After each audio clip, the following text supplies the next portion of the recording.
Good morning, and everybody, welcome to you all. Both in the sanctuary and on Zoom, Reverend Drew sends his greetings. He's preaching in Belfast today. I'm Sue McKay, and with me is Hannah Wonderly and Cassie Belka from your USB worship team. If you're visiting today for the first time, we invite you to introduce yourself following announcements. If our numbers look a little bit light for the Sunday before Christmas, it's because there's a very special service at 4:30 celebrating the solstice. We invite you to come back for that one.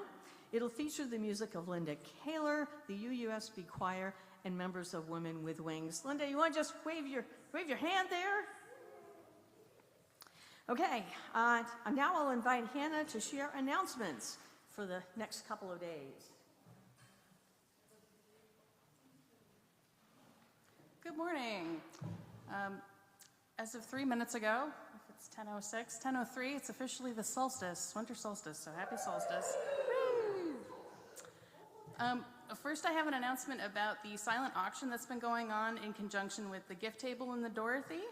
There's a couple items that people might not be aware of. It's apparently an authentic Chinese jacket and vest are available to bid on. The winner will be announced after the solstice service this evening? This afternoon. I also have a few announcements all regarding. The first is to let everyone know that it's a UUSB tradition to ring in Christmas with bells. So if you happen to have a bell, please bring it in, and at specified times during the service, you'll get to ring it. The second is that any undesignated funds collected during that service will be shared with the minister's discretionary fund. And finally, we're looking for food donations for Fellowship Hour following the Christmas Eve service, so please bring something to share, and please also be prepared to bring anything back home with you that doesn't get eaten. Thank you so much. For other announcements, please see your printed program and the weekly e-news bulletin.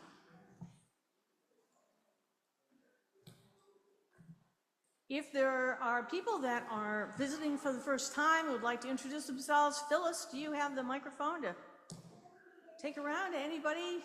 Just raise your hand. We don't need a bio. We just want to know who you are, maybe where you came from. We've got someone right there, Phyllis. Sorry, yep, it works.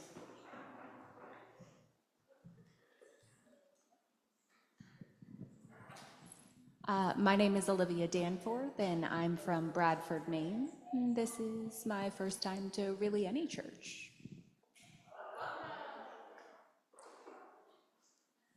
Hello, I'm Julia Bates. I'm from Bangor. This isn't my first time, but this is the time that I'm brave enough to introduce myself. Welcome. Before we start our introit, I want to do a little centering and kind of giving you a preview of what's going to happen today. Today is a very special day in the lives of followers of many faith traditions. I consider a tapestry of winter holidays. It doesn't happen very often that the Jewish holiday of Hanukkah, the pagan celebration of the winter solstice, overlap with the fourth Sunday in the Christian calendar of Advent.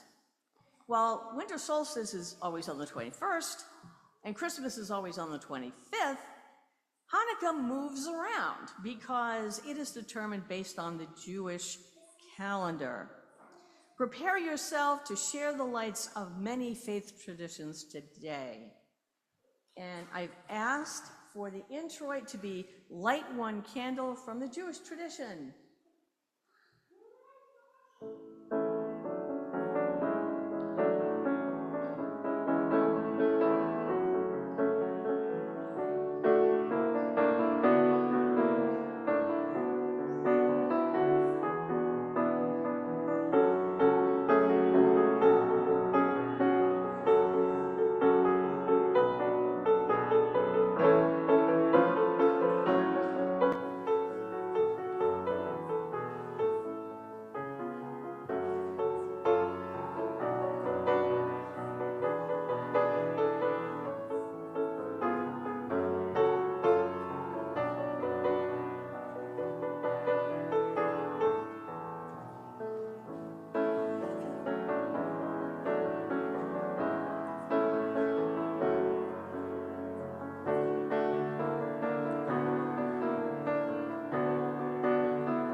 Sue's wearing many hats today, and so you know Sue. She loves a good hat.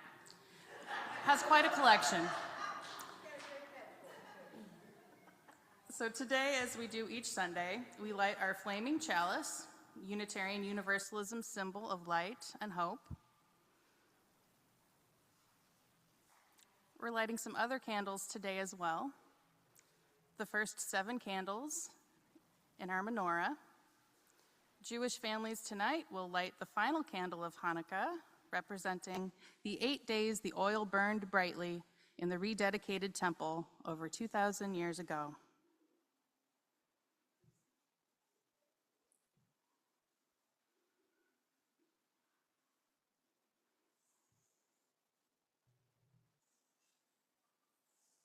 And she's lighting them from right to left, just as Reverend Drew reminded us is the appropriate way to light the menorah.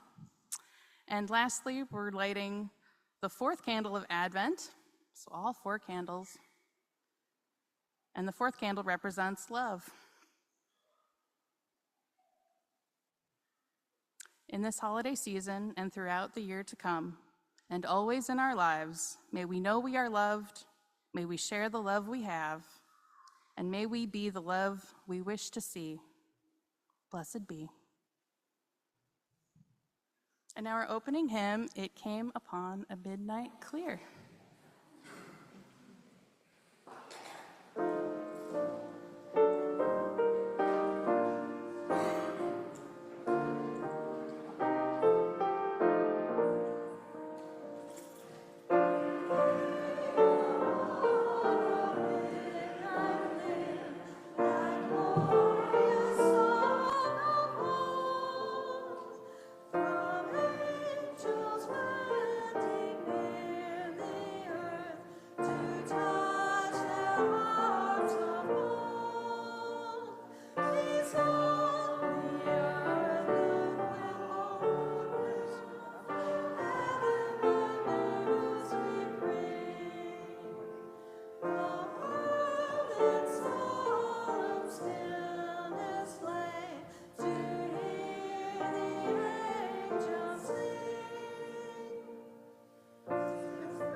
It's now time for the time for all ages. So if you are young or young at heart, we have a special treat for you today. Come on down to the rug and I'll explain what's happening.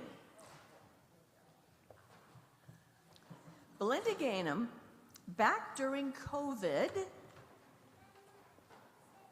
recited a story. And it is so wonderful that I asked her if she would do it again, live and in person. So Belinda is going to regale us with A Cup of Christmas Tea, written by Tom Hegg. I used to drink out of a jar when I was a younger woman. Hold on, hold, well, We have to have the microphone. This voice? No, the people on Zoom won't be able to hear you. Thank you. Is that good? All right. So people can hear me now. Yeah, beautiful. Good morning. Christmas 2025. This might be one of the most important Christmases of our lives.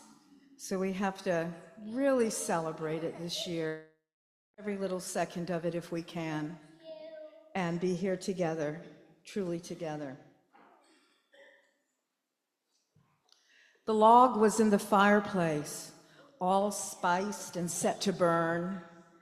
At last, the yearly Christmas race was in the clubhouse turn.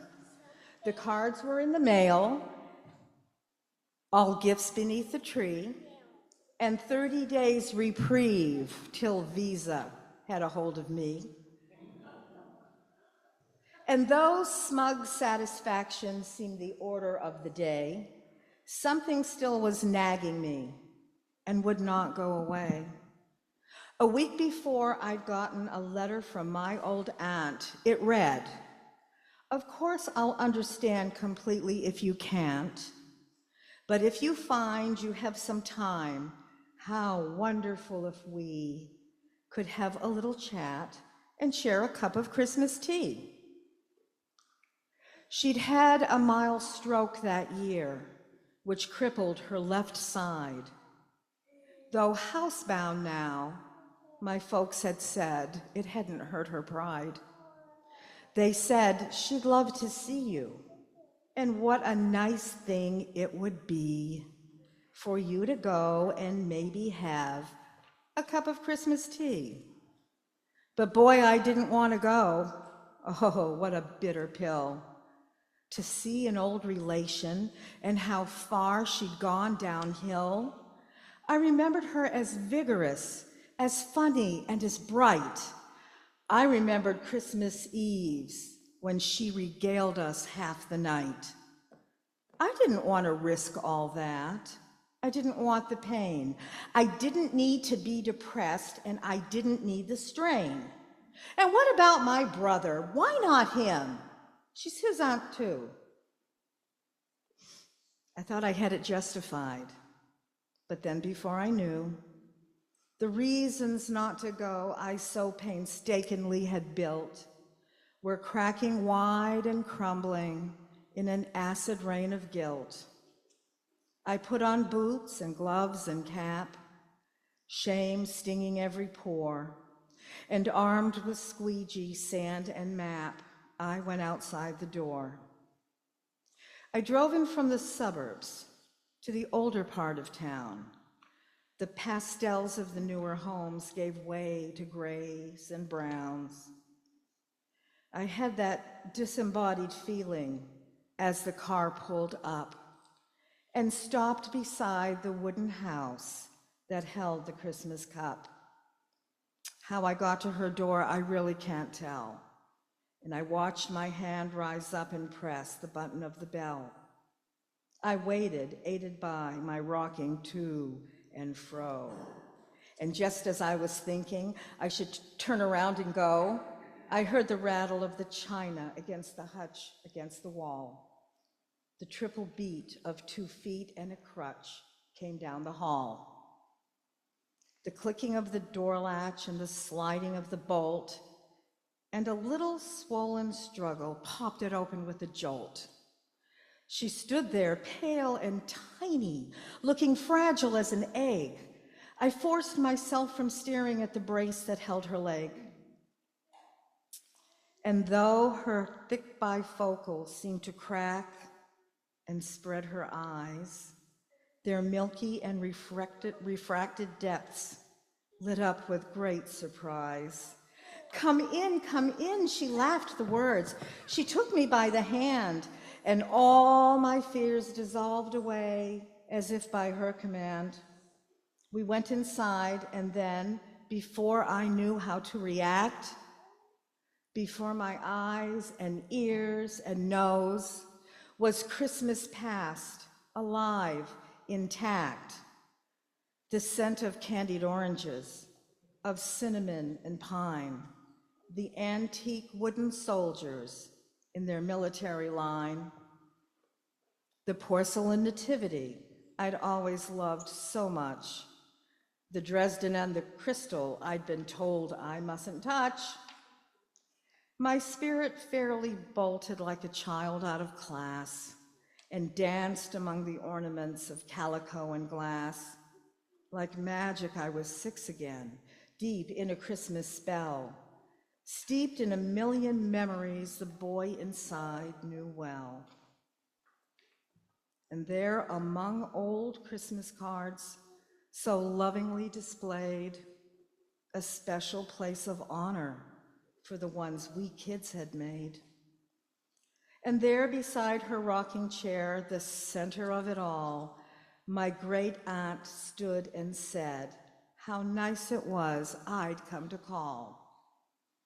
I sat and rattled on about the weather and the flu. She listened very patiently, then smiled and said, "What's new?" Thoughts and words began to flow. I started making sense. I lost the phony breeziness I use when I get tense. She was still passionately interested in everything I did. She was positive, encouraging, like when I was a kid. Simple generalities still sent her into fits. She demanded the specifics, the particulars, the bits. We talked about the limitations that she had had to face. She spoke with utter candor and with humor and with grace, then defying the reality of crutch and straightened knee. On wings of hospitality, she flew to brew the tea. I sat alone with feelings I hadn't felt in years. I looked around at Christmas through a thick, hot blur of tears. And the candles and the holly she arranged on every shelf. The impossibly good cookies she still somehow baked herself. But these rich tactile memories became quite pale and thin when measured by the Christmas my great aunt kept deep within.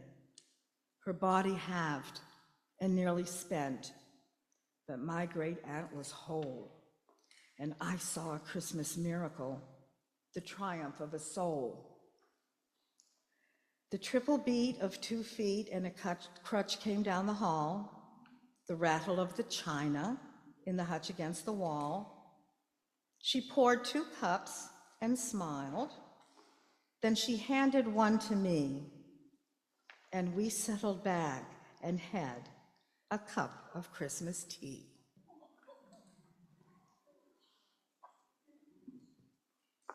Once a year, I read this once a year, and it sets me off for the whole rest of the holiday. Because when I first read this, it was a beautiful story. But this year, I'm that old great aunt. And I have to say that I appreciate this wonderful man for having written this beautiful book, the kind of book that takes you for the rest of your life to a very special place. Thank you. Thank you, Belinda. That was wonderful. Now let's sing our young people down to their classes. Go now in peace, go now in peace, may the light of the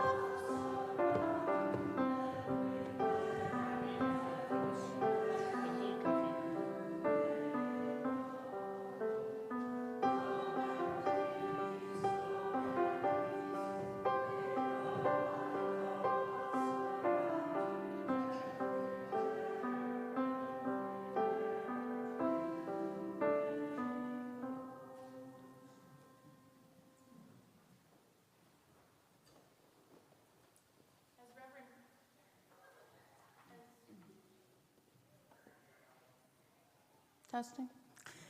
As Reverend Drew puts it, now's the time in our service of deep sharing, where we hold space for each other's heartaches, triumphs, and all the stuff of life in between. So if you feel compelled to share with us today, we invite you to come to the front here and form a line, and Sue will hand you a candle.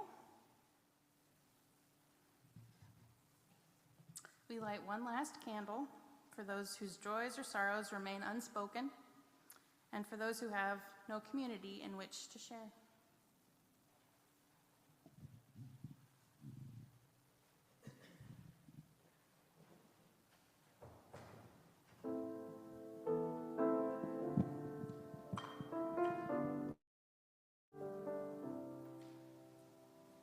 Spirit of life, come unto me.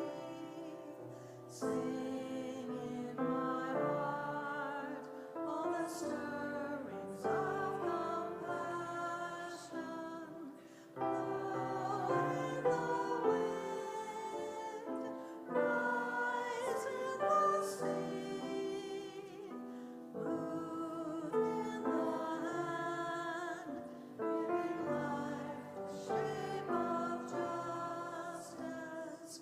Roots hold me close, wings set me free. Spirit of life, come to me, come to me.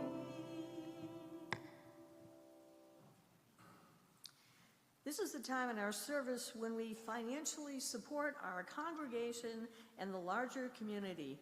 Every Sunday, we share half of the undesignated plate offerings with an organization that works towards our UU values.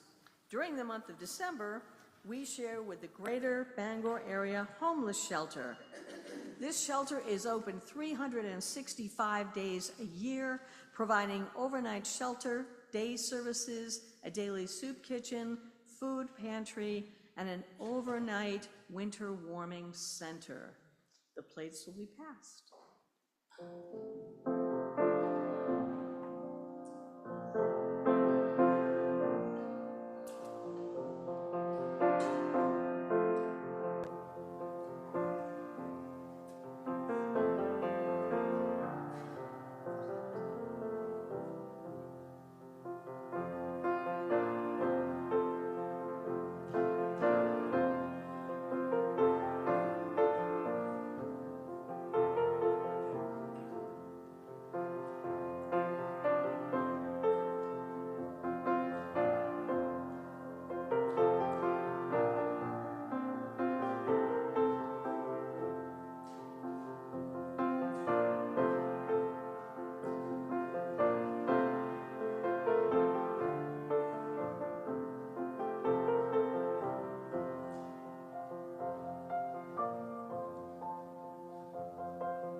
Thank you for your generosity. Blessed be. You go.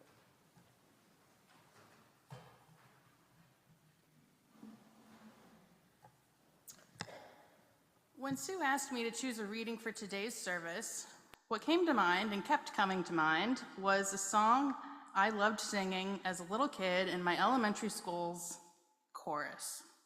In a very sweet way, it celebrates both Hanukkah and Christmas. And I found a video performance of it from December 2020. So, high pandemic era, where the title of the song is Here in My House. And so that took on kind of a weightier meaning during that period. So I'm excited to share this performance with you now. This is Here in My House by Aileen Shader.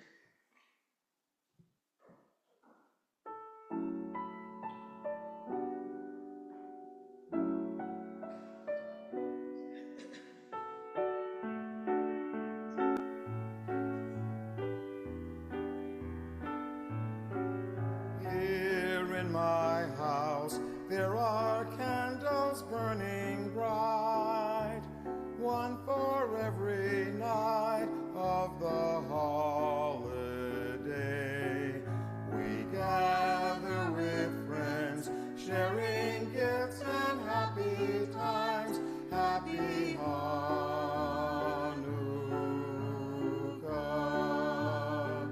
And in my neighbor's house, the lights are shining too, red and green and blue, round the door. The sound of jingle bells and laughter everywhere. Merry Christmas and many more.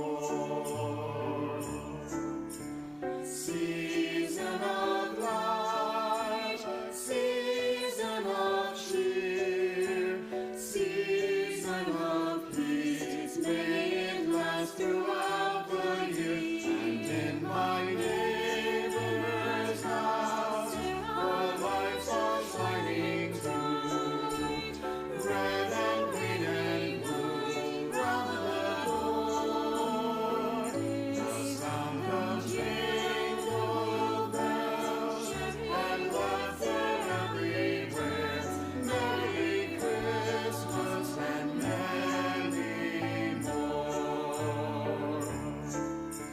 Season of light, season of cheer, season of peace, may it last throughout the year. And in my neighbor's house, the lights are shining too, red and green and blue, round the door. The sound of jingle bells and laughter everywhere. Merry Christmas and many more.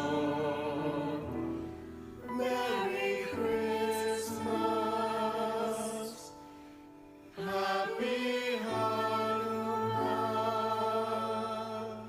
to you.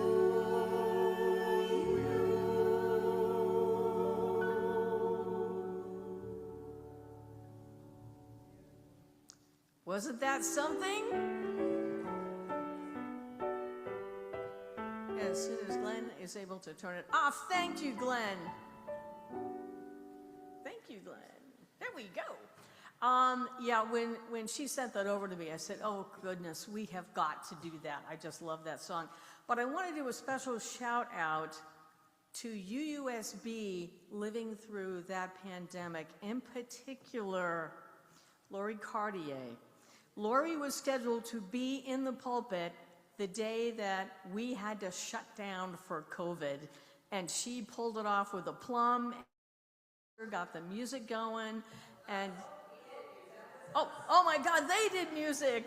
Linda and Rissa did music live on her little tiny piano. It gives me goosebumps to think that we survived that, but you three were amazing. So thank you very much.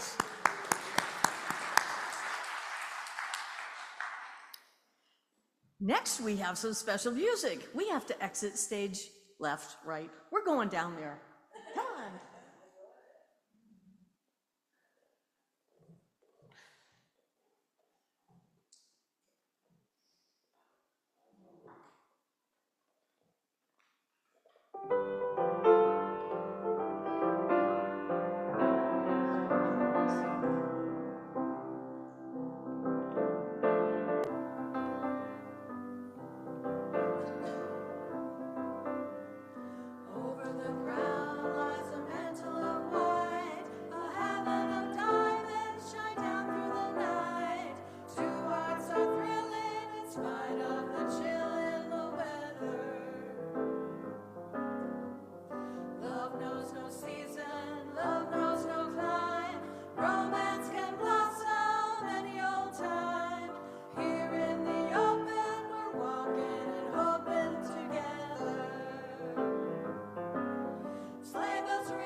if any of you want to consider joining the worship team, we have a lot of fun. Just saying. So I'm going to give you my reflection on the holidays. As I mentioned at the beginning of the service, this is truly a special day. It's not surprising that these three traditions celebrate bringing light into the world. Hanukkah tells the story of the Maccabees, who after the Syrians desecrated their temple, they recaptured it, cleansed it, and rededicated their sacred space.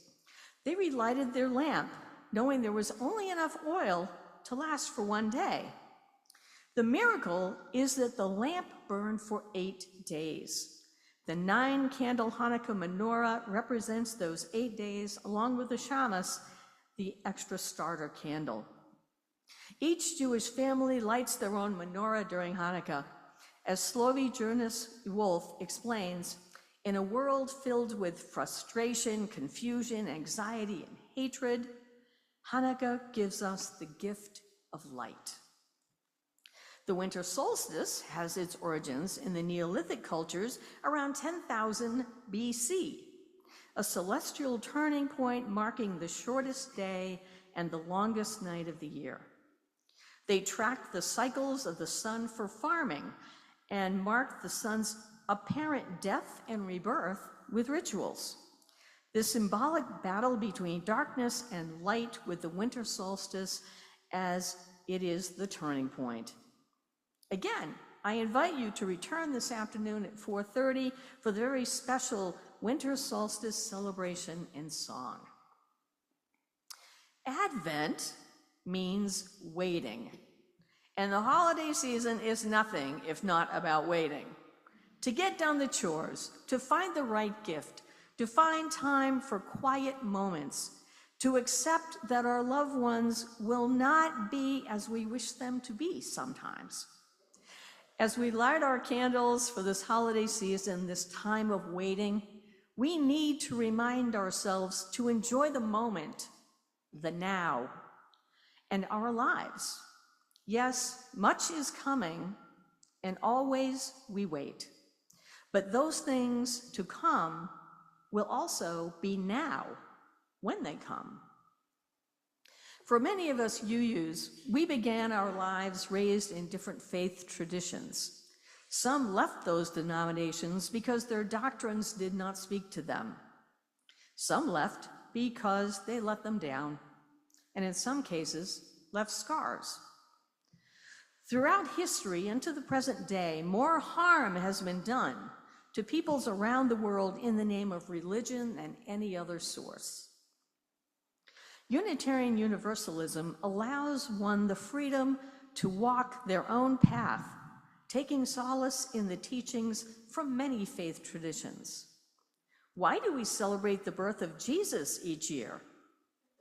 For some UUs, Jesus was born the Christ child, destined to be a savior needed in a sad and scary world.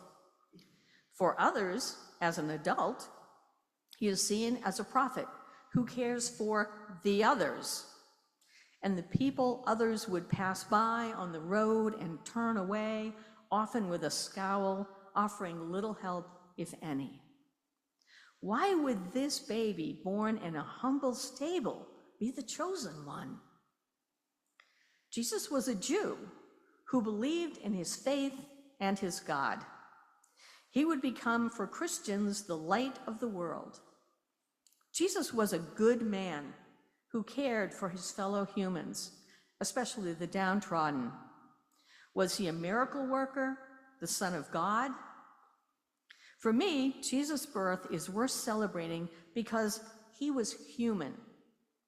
He did not have all the answers, but he tried. And sometimes that's the most important thing. He tried to right wrong. He tried to lift up people with compassion and love. He strove for social justice. If he were here in person, he would have been on the marches with Dr. King. He would be at the rallies that we have now to fight oppression.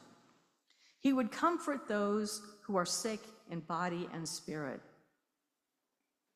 When I see someone showing compassion, lending their hand to serve others, especially the people that others would pass by, trying to make a difference, in my mind's eye, I see that prophet Jesus, as I believe his spirit for righteousness lives on today.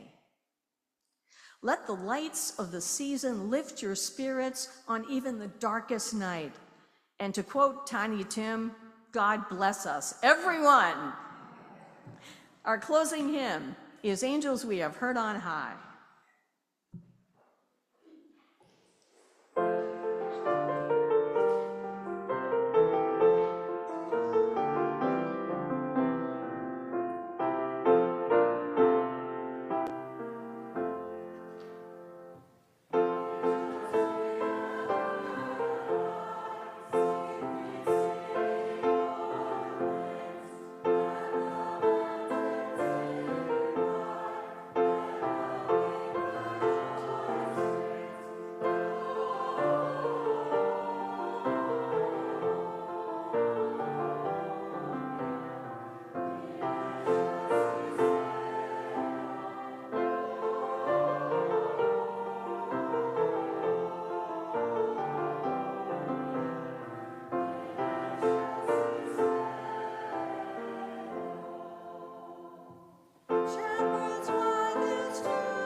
As we extinguish the flame of our Unitarian Universalist chalice, may its lingering spark be carried in your heart until we are together again. Please stand and join us for our benediction.